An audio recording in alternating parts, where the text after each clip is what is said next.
In today's video, we're going to find out why the Apple Watch is the best selling watch of all time.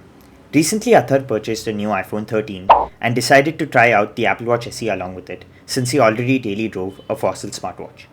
Having heard great things about the Apple Watch from users as well as non users, I had to test it out for myself. The experience of any product starts with the product unboxing. Unfortunately, I have no unboxing footage to show you guys, but no doubt it was a very premium and pleasant experience at the offline store where I bought it. In the box, you get the main dial with all the computing and sensors in it, a regular sport band with S/M and M/L sizes for every wrist size, and a magnetic charger with a 1 meter long cable, which is decent in my opinion. I'm currently using the S/M sized wristband, so my experience will be based on that. The next step is to pair your watch with your iPhone, which is a fairly simple process. You just have to place your watch on the magnetic puck of the charger, and it will take you anywhere between 10 to 15 minutes, depending on the number of apps that need to be copied from the phone to your watch. Let's talk about the experience of using the watch now. The first thing I noticed was how smooth and lag free the whole UI was as compared to my Fossil smartwatch, which I was using earlier, which felt very laggy in comparison. Another thing I experienced was the really polished haptic experience on this watch, which I believe no other smartwatch can match. A good smartwatch, in my opinion, is one which has a good mix of both analog and digital watch faces. Although Apple Watch has some of the best analog watch faces, I wish I could say the same about the digital watch faces. Don't get me wrong, the digital watch faces like Motion, Time Lapse, Nike Global, and the one which allows you to add your portraits or pictures are all good and I use them as my watch faces. But I miss the larger variety of digital watch faces that are available on Wear OS. What is the use of a smartwatch if it isn't equipped with a good set of apps which connect seamlessly to the phone? Apple has managed to nail this aspect of a smartwatch since the Watch app on the phone has an in depth menu for all your data and even to update your watch's firmware and other features, which was very poorly done on the Fossil smartwatch. Like there was a very basic app which didn't give any information as such about the different data the watch is collecting. Apple also gets brownie points for seamlessly linking with the ecosystem, and one of the features which we used a lot was the camera remote feature, which gives you a preview of the video or photo you are recording on the iPhone. This came handy when we were recording some of the episodes, as well as the shots using the iPhone superior rear camera system. Gautam also tested the AirPods connectivity with the Apple Watch and it worked seamlessly. I don't have AirPods, so Gautam tested it out. One thing that really annoys me about this watch is that there is no physical keyboard to reply to notifications, and you are forced to use gesture typing, which is really time consuming, especially when you want to send a quick reply to any notification. There might be third party solutions to this issue, but I don't understand why Apple couldn't give a keyboard out of the box in the first place. This has been one of my major complaints or cons about this watch. After researching about this for a bit, we found out that the inbuilt keyboard is missing only on the Apple Watch SE, whereas the more expensive Series 7 and all the newer generations have this feature built in. This is a really Apple thing to do so that customers feel inclined to purchase the more expensive watch in their lineup. Hopefully, they can bring this feature to the Apple Watch SE in a future WatchOS version. Another thing which you only get in the higher end Apple Watches is the always on display, which I used to use occasionally on my Fossil watch. However, it isn't a deal breaker for me because I anyway used to turn always on off to preserve battery life. Battery wise, you get a 296 mAh battery, which is almost as big as the Fossil smartwatch, which had a 300 mAh battery. However, while I had to charge the Fossil smartwatch every day, that's not the case with the Apple Watch.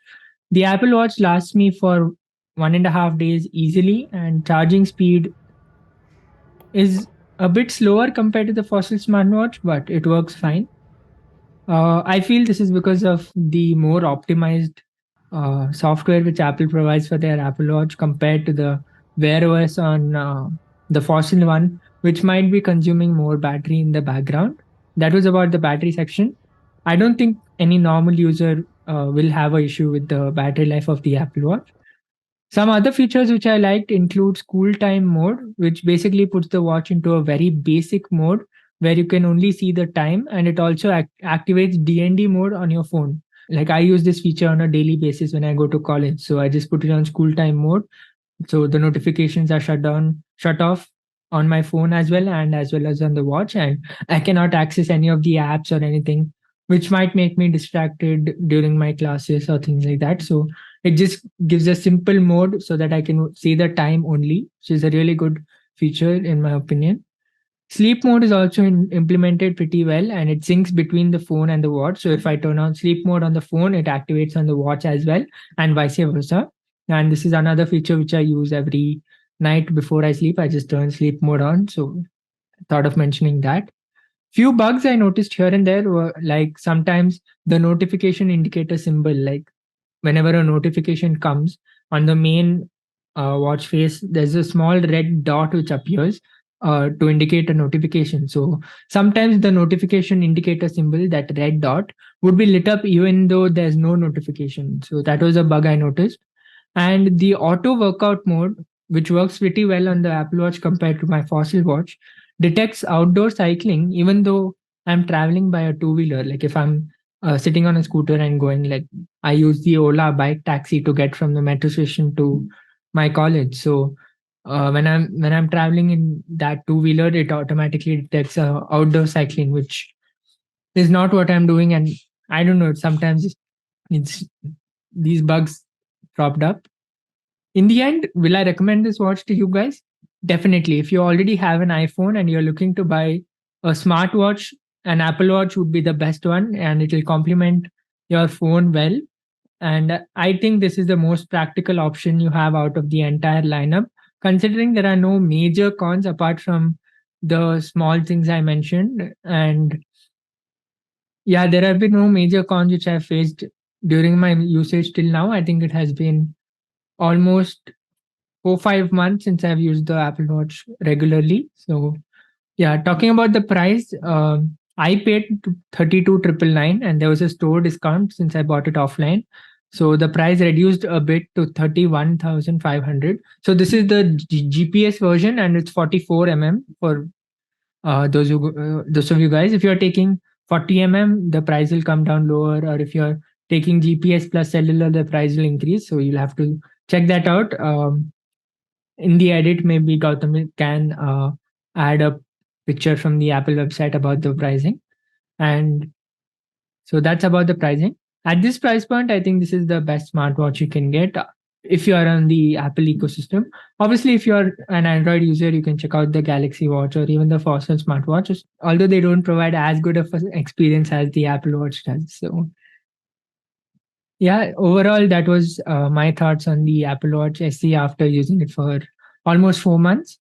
And for more such real life usage based reviews, don't forget to subscribe to this channel.